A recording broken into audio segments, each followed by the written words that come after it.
It's Jimbo Times.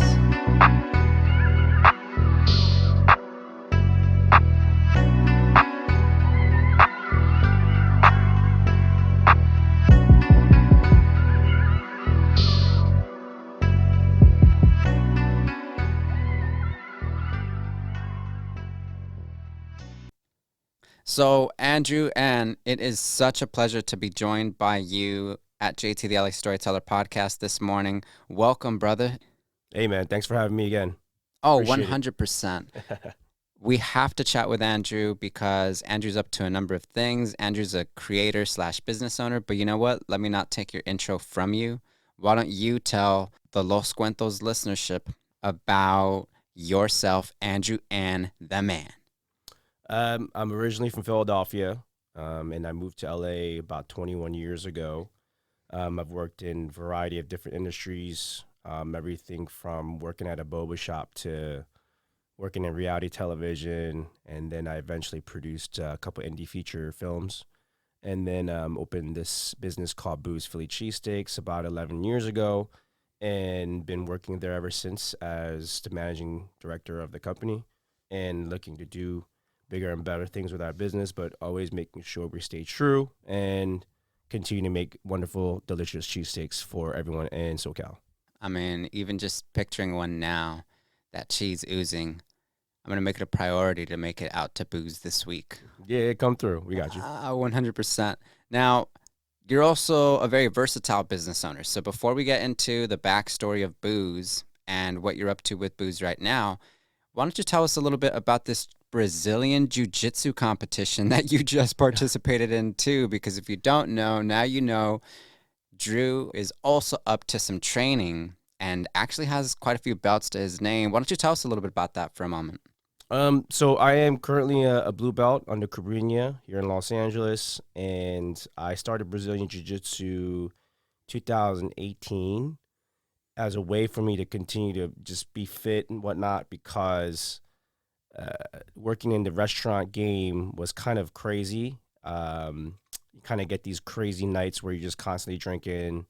In fact, I was drinking like almost every night after work because we're working like 12 hours, 13 hours a day, 7 days a week. And then as soon as you get off, you're like, oh, I need a drink. So I needed to break that bad habit. And so I decided that jiu-jitsu would be a great way because I know you can train into your 70s, and it wasn't like you're getting punched in the head or anything. And you don't need a team. Like, it's not a team sport, so you don't have to do it like basketball. You need to have, 3 people, 5 people, or whatever to compete. So I decided to try it, and I had some back issues, went through that for a little bit, took up hot yoga. I do hot yoga, which is fantastic for people, especially as you get older.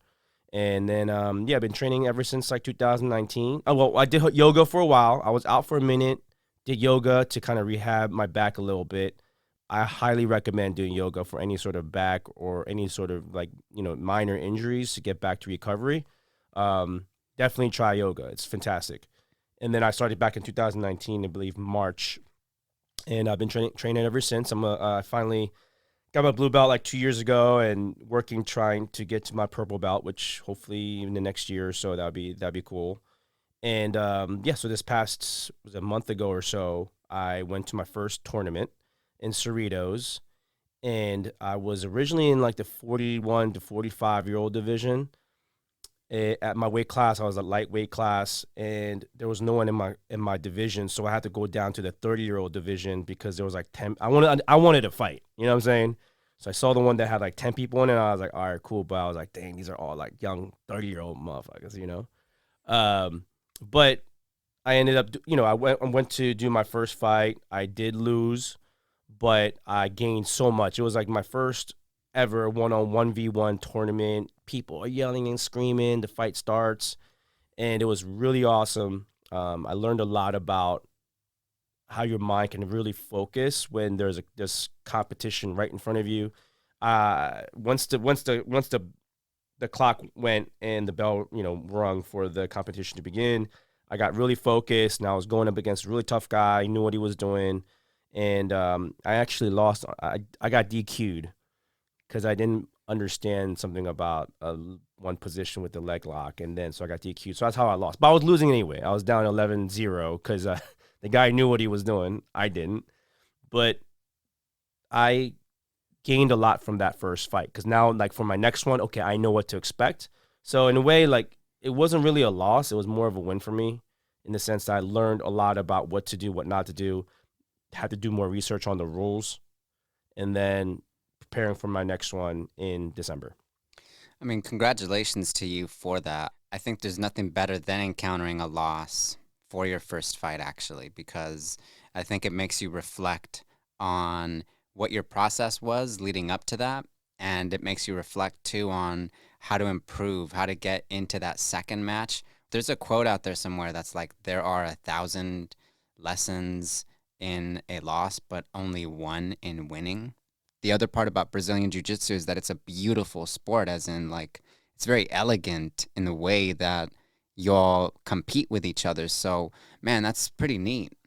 Yeah, I recommend anyone that wants to do some sort of martial art to check out BJJ as a way to get into it, whether you're young or old. I mean, there were grandmothers that were competing at the tournament. It was crazy.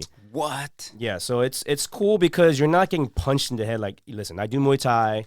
I'm not the best at it, but I'm working to get there. But I mean, I can't get punched in the head. You know what I'm saying? Consistently, it's just not something that I can do, and you don't want to keep getting punched in the head. But at least with jiu-jitsu, it's more of it's a grappling sport, so it's more understanding where your body positioning is and how to submit your opponent. And listen, for the first three, I think I just started like being able to really start submitting people this year. For the first like 3 years, it was just me just taking L's every single day, every day in class. But a sport like this really helps you to understand how to manage your breath, your breathing, your calmness under pressure. Because there's no situation I can't express it, but when someone's trying to choke you and they have their forearm on your neck, and you could either freak out or you can just be like, all right, cool. What's my next move? Just work from there. And then you could I apply that every day in my work life and in my relationships. Like, hey, this is a difficult situation. Let's breathe. What do I got to do next? So that's been really helpful. So I think that really helps young kids as well. I think this is probably one of the sports where I'm like, hey, this would be beneficial for young kids to learn how to do, because not only will they be able to protect themselves from bullies and all that kind of good stuff, but they'll be able to process information, organize it properly, and then they'll be able to learn, move forward, and do what they got to do in school or whatever they're doing. So I highly recommend it to everyone. It's fun, and I'm going to continue to do it for the rest of my life. Yeah, I appreciate the note about especially picking that up as a youth. And I do know that in K-Town, we have a number of dojos and other special gyms that are exactly about honing in on the craft. And then you also mentioned that you initially started looking at this or looking into this because, especially after these long work days, you went out for a drink and you basically got to the point where you realized, okay, I got to put a pause on that and find another way to get rid of some of this stress or learn how to navigate, learn how to manage through it, because it's almost like you don't really get rid of stress. You just have to learn how to cope with it, actually. Stress is like a constant presence in one's life, and it's not a matter of like altogether shooing it away somewhere, but it's a matter of kind of, as you're describing, knowing your next move and doing that in control of yourself to some great extent. So I imagine that this has actually allowed you or led you to place quite a curb on some of these older habits that you mentioned that initially interested you in the art form. Yeah, I mean, when you're in the restaurant business or any kind of like business that you start from scratch or whatever it is, there's going to be a time period where you're just working all the time. And, like I said, I was working with my staff like 12, 13-hour days, 7 days a week. We were constantly working, constantly. It was mayhem. Every single day there was an issue. So, in the very beginning, I understood that. I think people that understand how to start a business, you're going to be stressed out for a good chunk of time, but you can't continue this type of work schedule for a long period of time. It was really in the beginning, right? And then at some point you need to be like, all right, cool. What's the next stage? Because this is not a tenable situation. We're constantly working. And that's at least my point of view. Like, you can't continue to do that. You have to you got to start moving up and knowing how to delegate and grow your business and do the things that needs to be done. So you're not working 15, 16, 17-hour days, and then going to a bar, having a drink because you're pissed off about the previous 13 hours. So with that said, when I found jiu-jitsu, I've always wanted to do some sort of martial art. So it just kind of worked itself out. And yeah, it's been great. And, I really recommend it for people. It's a good transition for me because now, in my 40s, with all the information available on YouTube, there's so much about now I change my diet a lot, when I train, my sleep stuff, like all these things that are important for you to get better as a human being as I get older. Those are things I'm constantly working on and learning about so that I can improve my jiu-jitsu game, but also it's great for your mentality. That's right. Now, for those of us who are just meeting Andrew for the first time, tell us a little bit about this business from Philly to the city of Los Angeles in both K-Town as well as the Silver Lake, East Hollywood area. Give us a little bit about the background, the origins here, because you also mentioned starting out in film and then getting your way into this entrepreneurialism. So give us the rundown. So we started this business in 2011. Prior to that, I was working as a independent film producer. So I produced a couple of indie features, working on a lot of different types of small projects. And before that, I was in reality television. So I moved to LA in 2002 to work in the film and TV industry, doing mostly producing and directing. And I kind of got there as an indie producer, and I was trying to work my way in that direction. But my parents moved to LA. Long story short, with my parents, they were complaining about not having a good cheesesteak in Los Angeles. So my dad, as an entrepreneur himself, he's opened many businesses in Philadelphia, everything from delis to clothing stores and things of that nature. So he's he understands how to open a business. And so he complained about cheesesteaks. I said, there isn't any cheesesteak place out here that was authentic and good. So then he kind of started this whole journey of trying to open up this cheesesteak place. I was, doing the indie producing at the time. So I wasn't always working, constantly broke. That's just the reality of the situation. And my dad needed help opening this business. So I went ahead and just kind of helped him out. And my dad, the whole purpose was it was like an income generator for my mom and my dad while I was doing my thing. And we opened November of 2011. And I think a couple months later, LA Weekly came by and, put up a little article called Sandwich of the Week. And we kind of had a line, like literally out the door once that interview or that article came out. So it turned into a thing. And so we started growing the business slowly but surely and making sure we did everything could to grow it to where it's at now. We opened Koreatown in 2014.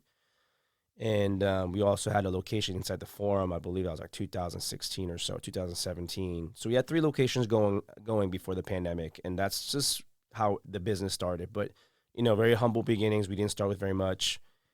We didn't have, it's just something that just started as a small family business. And now we hope to grow it even more and see where we go from there. Man, that's so cool and it's so niche. And then you mentioned a couple things, including that y'all originally came over from Philly, that it was your pops who was looking for a Philly cheesesteak sandwich. Tell me for a moment off the top if you're familiar with the number of, say, Korean Americans or Korean American community members in Philadelphia. What would you put that number at? I mean, I don't know the number now. I know that when I was there, it was growing, and the community is way bigger now than it was before, just because I think it's just America is becoming more, it is becoming more diverse. So there's a lot of Koreans that live there, and Philadelphia is known for, at least generally, Philadelphia is known for having great schools. And so there's a lot of great schools out there, public schools, private schools, colleges, universities. And so, a lot of parents want to have their kids go to a good school or live in a good school district. And so that's what that area is known for. And Korean parents, their thing is, we're going to go to get my kids to a good school. We got to go to a good school district, you know what I'm saying? So that's been what Philadelphia is known for. And so, yeah, I think there's a lot more there than before. Sure. But I can't give you a number. I mean, there's I mean, from what I've heard, there's a lot of Korean kids out there now. Sure, Yeah. sure. I completely agree that the nation is only becoming more diverse, more colorful, and it's got more booze Philly cheesesteaks out there and those kinds of stories. Now, are your parents visiting LA for a moment when they get out here and your pops is looking for a cheesesteak, or had they made the decision at that point to relocate here? Tell me a little bit about that. So my dad was trying. He had a business in Korea that didn't work out. It failed. In Seoul, that And is, yeah, and or so he was trying to do putt putt out there, and if people don't know putt putt, it's miniature golf courses. So my dad was trying to do blow it up in Korea. It didn't work out, and this was about 2007, just before 2008, around the financial crisis. So everything was it was crazy. So my dad and my mom ended up actually moving in with me and my sister here in LA, just because things didn't work out for my parents. And yeah, that's basically how they moved to LA. And my dad ended up working a bunch of different jobs. He worked as a janitor, you know, going back and forth from his job on a bike at nighttime. And I think at one point we saved up enough money so my dad could buy an Avalon for like $500. wow. That was in 2008. So that was kind of crazy because we were scrapping. It was I was 28 at the time, and I'm trying to do my indie feat. Like I knew what I was getting into, but getting into independent producing because I really wanted to tell good stories, and knowing that I knew that I would be broke. So it was a scrappy time for all of us, but it you know what that's what we went through, right? We handled it. We built a business from there, and that's where we are now. So I mean, it builds character. I always tell people like going through the struggle, going through the hard times is really important for you to figure out who you are, and I'll acknowledge that fact that it was pretty tough. It was rough for all of us, but we figured it out. We got it done, and we're here now. So Yeah, and I mentioned to you that it was really just the other day that I was walking through the neighborhood and I saw this new shop coming up and it was being put together by this older fella, had to be maybe in his 50s. And we got into talking for a moment. He ends up mentioning to me that the biggest issues he's faced so far have been with the health department. There's just a whole lot of red tape there for him. And I thought of this, our upcoming convo, and I thought to ask what might be a tip or so for somebody who's just starting up like that, given that you've got this background with booze now. what kind of business is it? It's going to be a fruit and smoothie slash tiny restaurant, tiny Mexican food shop. My advice would be to be proactive and call whoever the health department. I mean, there's phone numbers online. You got to call them up and start doing some research and be proactive about it because they don't care. The health department, they're in the business of just they get assigned a restaurant, they go in there and do what they got to do, and they're out. So they and their job is they got to maintain some sort of health standard for all restaurants and stuff. So their job is pretty difficult. So you got to understand that from their perspective. That means they also have time to worry about helping your business out either. So you got to be proactive and hit them up and be like, hey, what do I got to hear? What are some of the rules? What are regulations for this? Hit up some other restaurants that might be in the same kind of thing. And most of the time, the owners will be willing to help out. Send them an email or something like that. But being more proactive and figuring it out. I mean, that's what I had to do when I was opening up. I didn't understand anything about restaurant business, so I was just calling them up constantly. Hey, what do I got to do here? What's this? What's this? I don't know. So and try to figure it out in that way. But you got to be proactive. You can't expect them to come and help you out because it's a government bureaucracy. And any government bureaucracy that exists, they're just a machine, and they're just gonna go and follow the rules, and they continue to just because there's no, with all government agencies and government bureaucracies, there's no incentive for them to do well. Their job is to come, do their job, and they're out.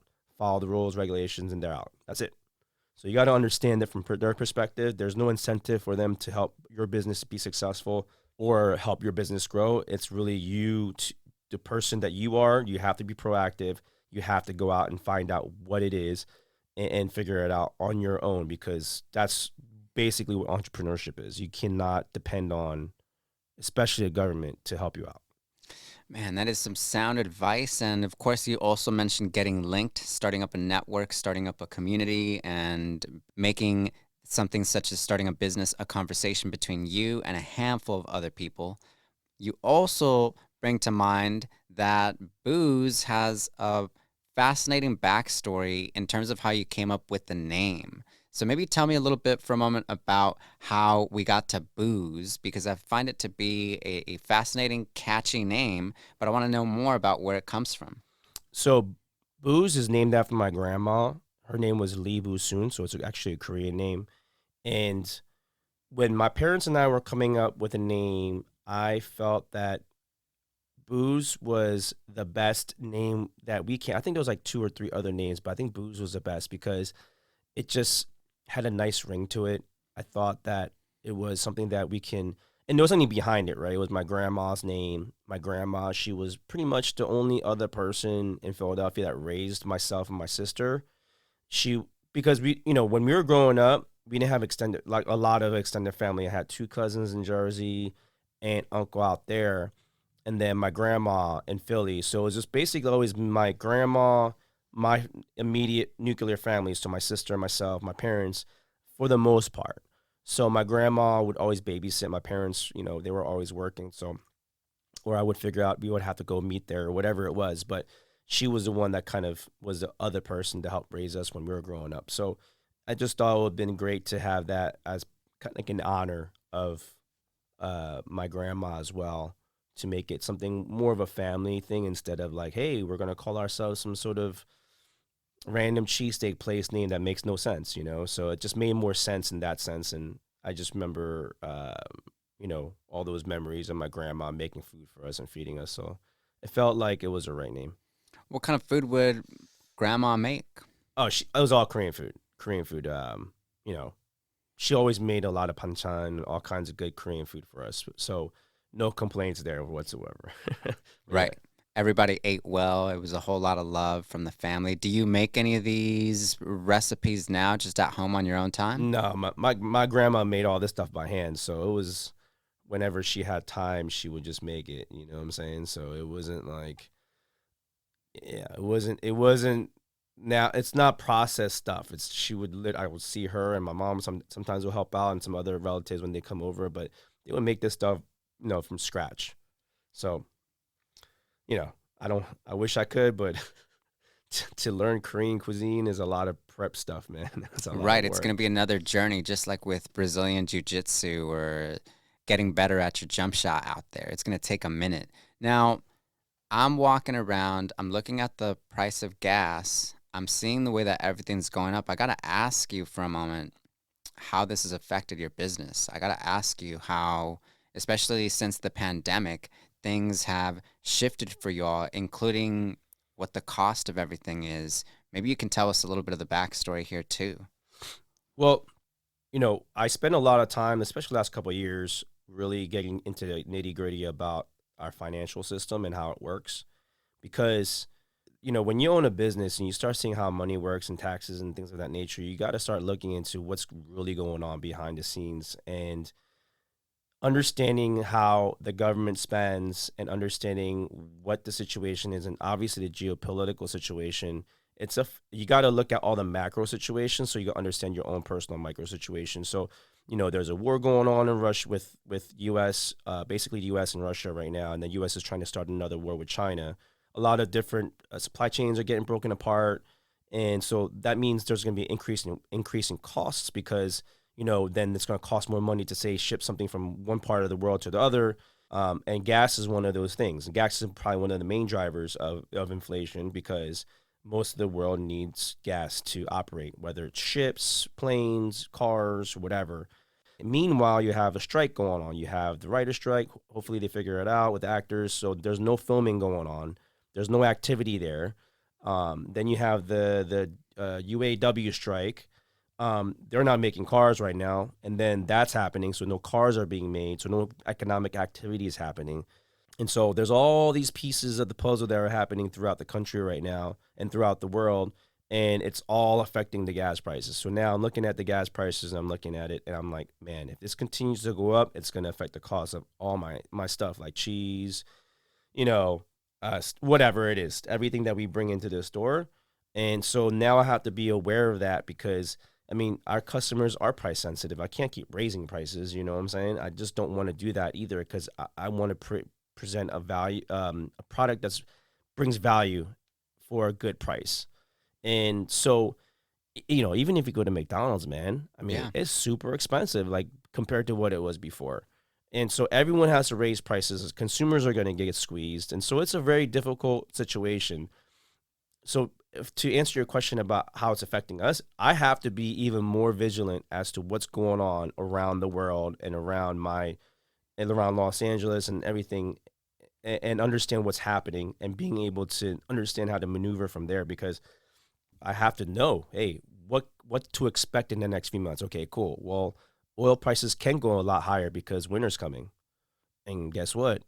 Back east, a lot of them houses they need heating oil and natural gas to heat their homes, right?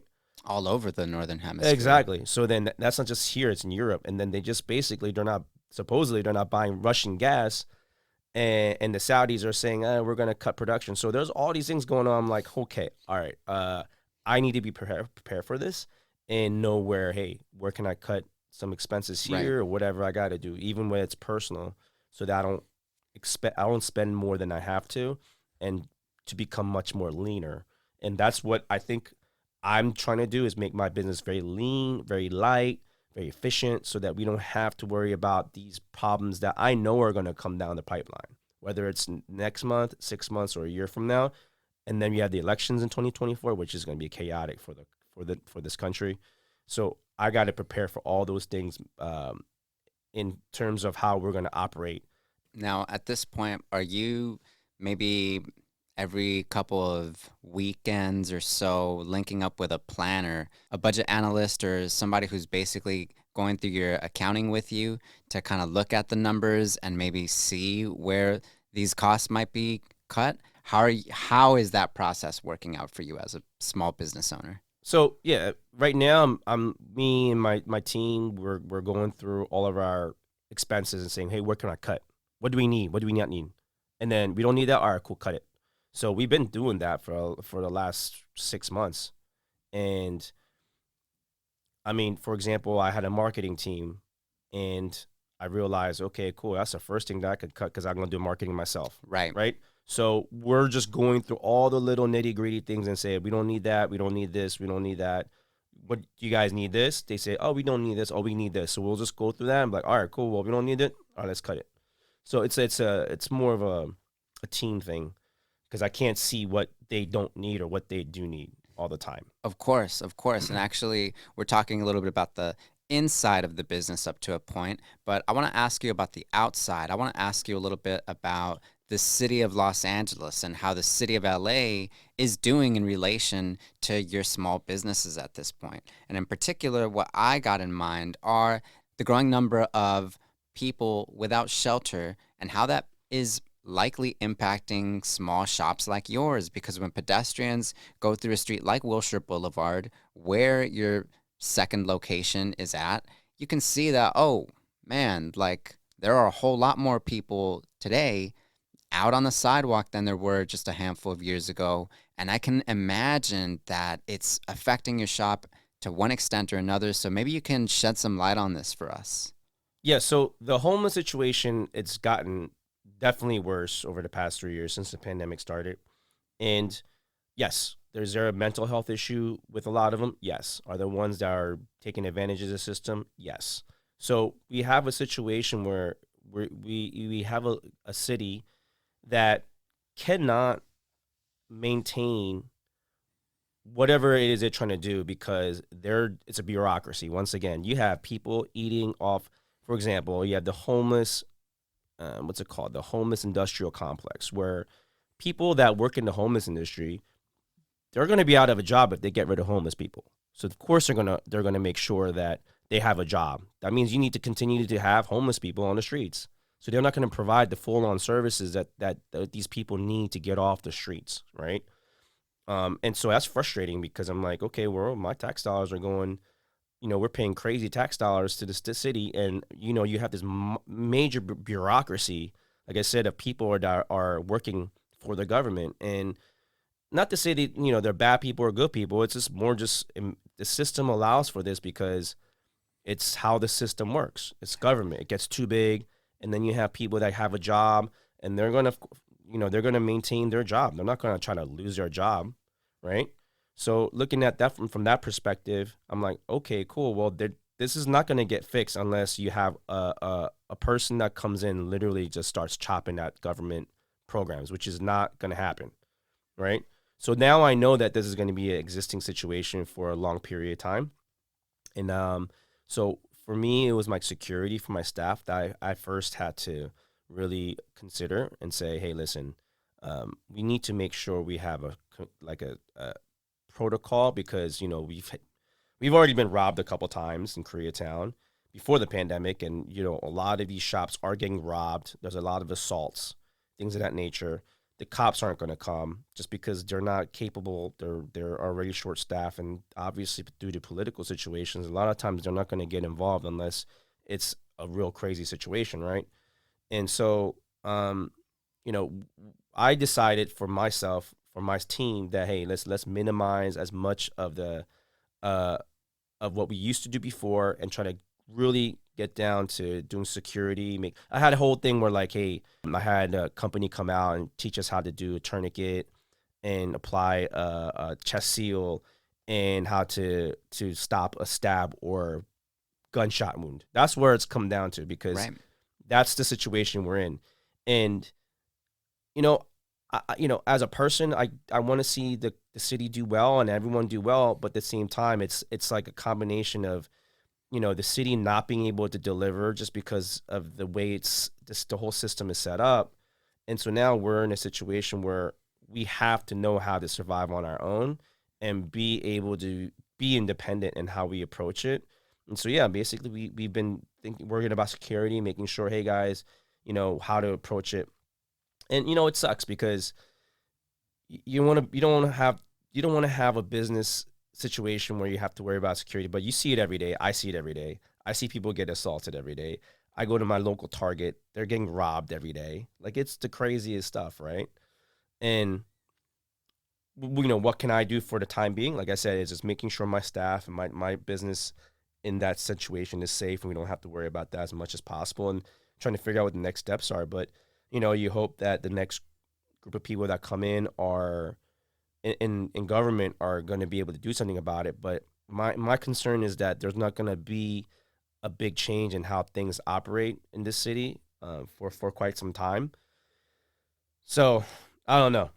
Like I said, all I could do is just kind of prepare, hope for the best and prepare for the worst at this point. It reminds me a lot of this article I read very recently about staff at the LAPL, or the LA Public Library's Central Branch, receiving Narcan training, because Narcan is a way to basically reduce the chance of an overdose, since they've seen so much of this on their sidewalks and inside of their library that they have to know how to put an end to this in an emergency situation. And so I think booze and the library and a whole lot of small business located in especially dense centers have to do exactly that. They've got to prepare for the worst at the same time that they hope for the best. And it also reminds me, of course, of what you are talking to me about when we're discussing the rise in the cost of oil and how this is likely to affect your business. I imagine that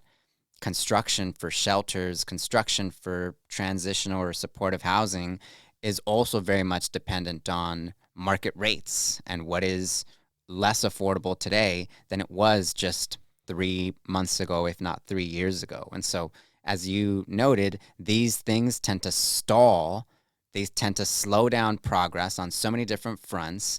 And then to small business owners or people who are just living their everyday lives, the city seems locked in the same place it was, with the situation having become only more pronounced over time. And so things tend not to change. And this becomes a huge concerning point for the question of how we stay in business, because it also appears to me that, like, huge developers and some of these loft builders, some of these luxury loft builders, they seem to be right on schedule despite everything. And I wonder a little bit if you think about that on the K-Town side as well, where there is so much incoming development, but especially on the higher end side. You've seen this play out in a very special way just over the last 10 years, I imagine, given, almost 10 years in K-Town for booze. Well, I mean, just on the commercial side, those big commercial developers, they're in big trouble. Big trouble. I mean, there's a big property manager or owner up in SF. They just walked away from their building, like a multi-million-dollar building, just because right now the main issue is that the government or the Fed is raising their Fed funds rate every quarter. Well, they're going to probably raise it again. And so now all of these commercial developers are like, yo, we can't renew. They renegotiate their loans, and they can't do it 8-9%, which is going to be like in their 8 to 9% range for their next loans when they go ahead and they have to roll over their loans.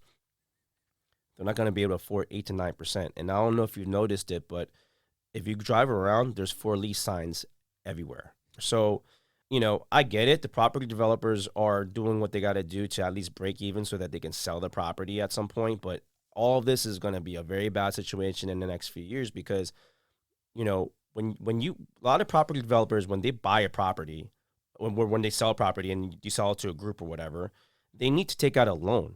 And the loans that they're going to be taking out are going to be 8 to 9%. They're not going to be able to get that loan. Or they're not going to want to take on a loan where they're getting 8 to 9%, and they're going to have a property that's going to be, empty, right? Because you can't continue to $4,000 for a 1-bedroom in K-Town. That's freaking ridiculous, or whatever, 3,000 to 3,500. That's ridiculous. But there's this game that's going on, and it looks pretty scary because, a lot of people, and like I said, like. You got to know what's going on, and me I don't know everything about how the property developers are going to try to play this game that they're doing, but I mean the situation's getting pretty real, and I got to be aware of it. But football season started, so everyone's just back to normal, right? Football season, there's Monday night, Thursday night, keep you busy, keep you not even thinking about it. And I'm watching the situation unfold. I mean, you could just literally go down any street in LA now and you just see for lease signs everywhere, whether it's retail or whether it's for an apartment or whether it's for an office. Right. And so I don't know. I don't know how crazy this can get. I lived through 2008 and 2009. I remember when people got laid off like crazy. I remember the economy just tanking. I remember people were trying to sell their houses like crazy. So,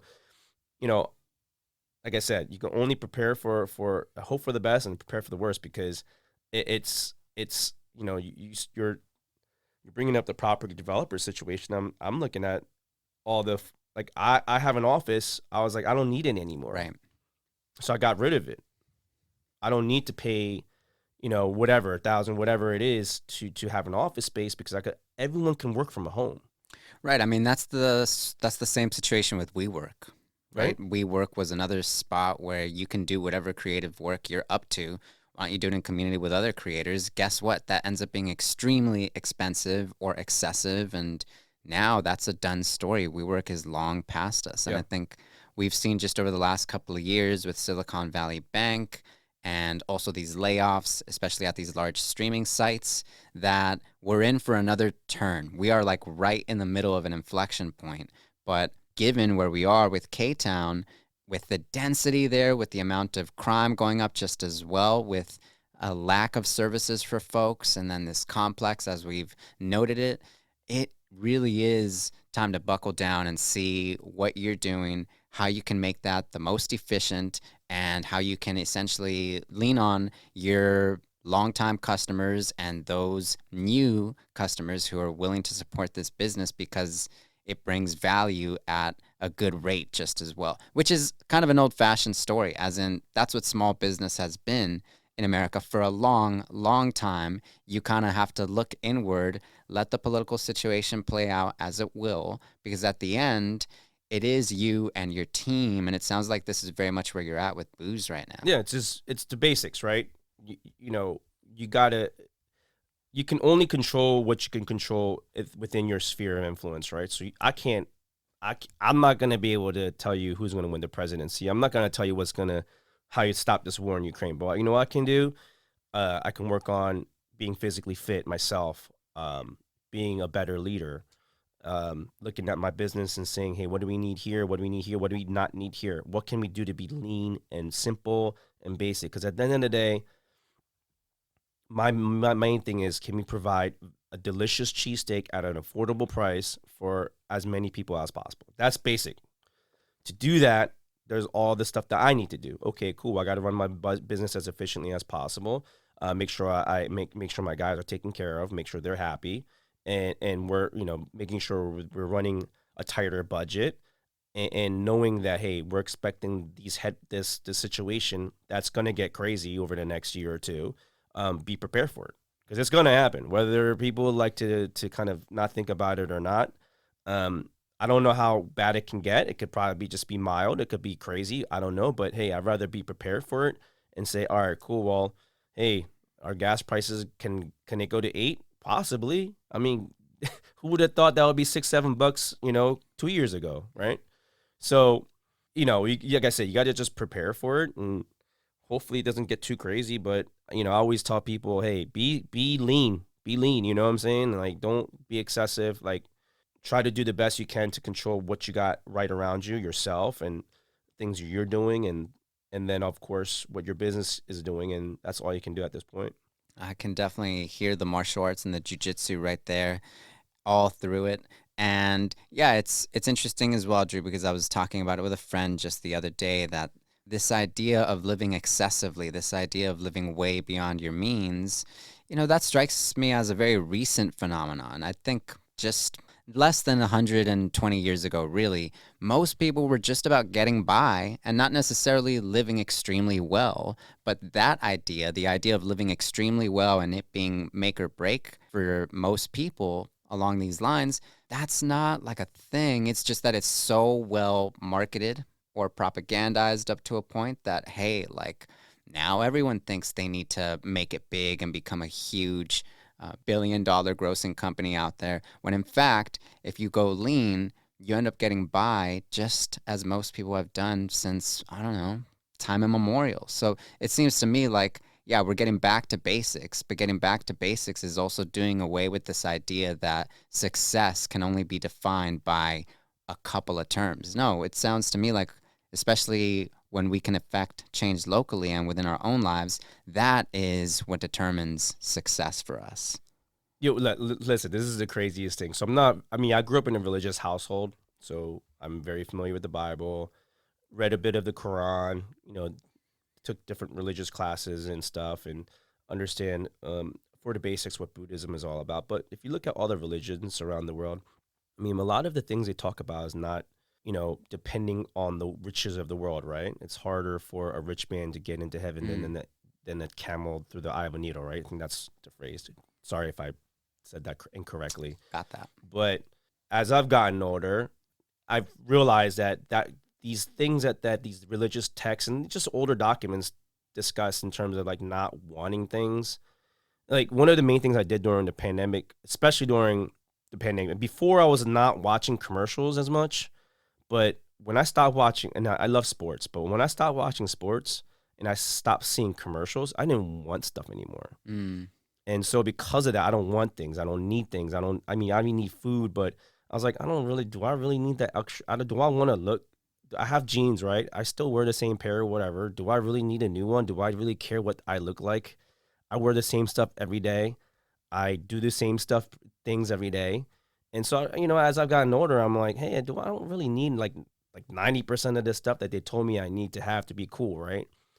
And so I'm very, very basic in terms of like what I want and what I need. Just to, do I want some good steak and lobster once in a while? Why not? Of course. Or have my cheesesteak every once a week for my cheat meal or whatever, right? But aside from all that stuff, I don't really need anything. But the way you see how everything propagates itself through social media, you see it through TikTok, Instagram, is like you'll see all the influencers in some country or doing crazy stuff, and they gotta look this way, and they gotta have this kind of look, and then you eventually have to have this kind of house and this kind of car.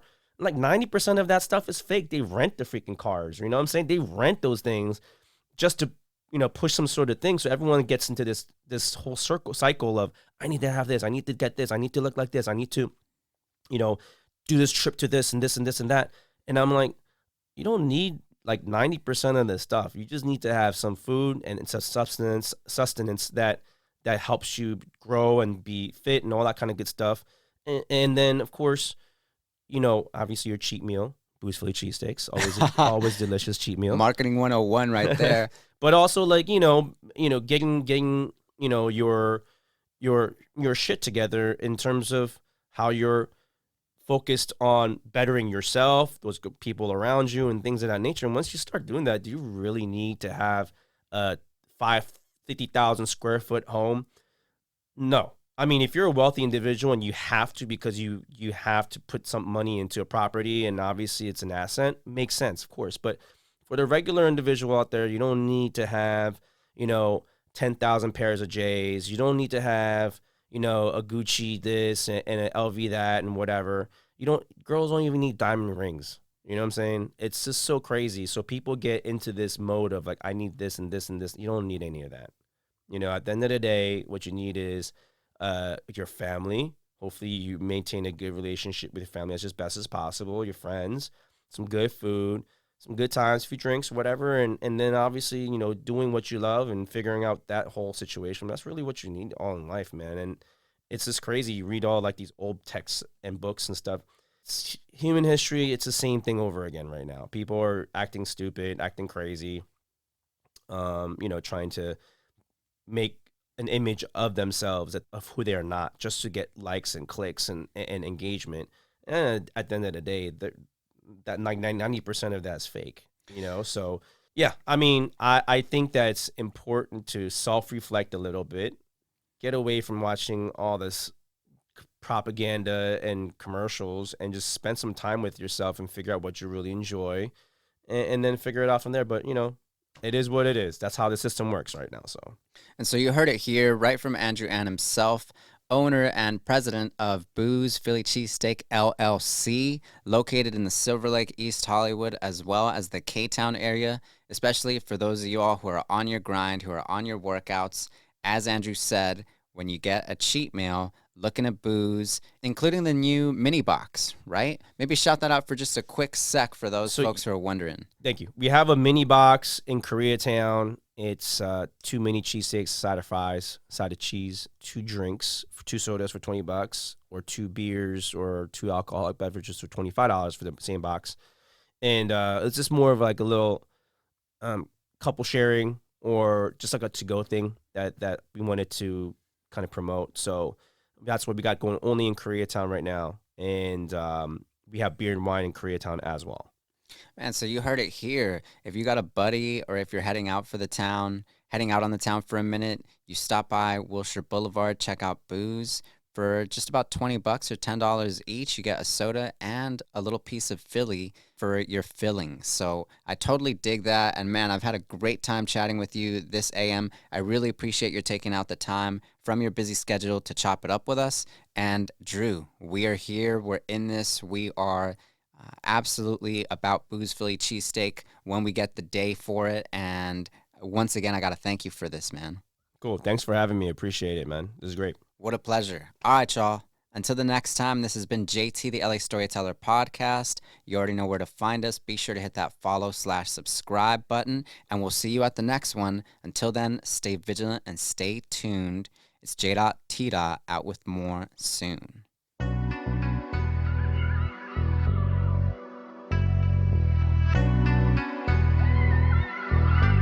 It's Jimbo times.